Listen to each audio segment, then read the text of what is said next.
মা কানাল্লাহু লিউআযিবাহুম ওয়া আনতা ফীহিম। আল্লাহ তাআলা আল্লাহর নবীর সান্ত্বনা দিছিল, ও আমার নবীজি, আপনি যতক্ষণ আপনার উম্মতের কাছে থাকবেন, জমিনের উপরে থাকবেন, ততক্ষণ আপনার উম্মতকে আমি একসাথে আযাব আর গজব দিয়ে ধ্বংস করতাম না। এই আল্লাহ তাআলার এই সুন্দর সুসংবাদ শুনিয়া নবীজি শান্তি আছে। যখন নবীজি বিদায়ের সময় চিন্তা করলেন, এখন তো আমার উম্মতের সামনে আমি থাকতাম না, আমার উম্মতের কোন হালত হবে। জিবরিল আমিনকে ওহী লইয়া আইছেন, আল্লাহ জানাইছেন, ও আমার নবী, তুমি বিদায় নিয়ে চলে গেলে আমি আল্লাহ রাব্বুল আলামিন তোমার উম্মতের জিম্মাদার হয়ে যাই।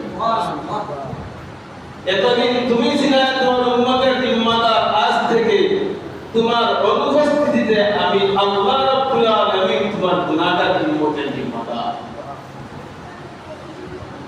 কি পরিশ্রম, কি চিন্তা!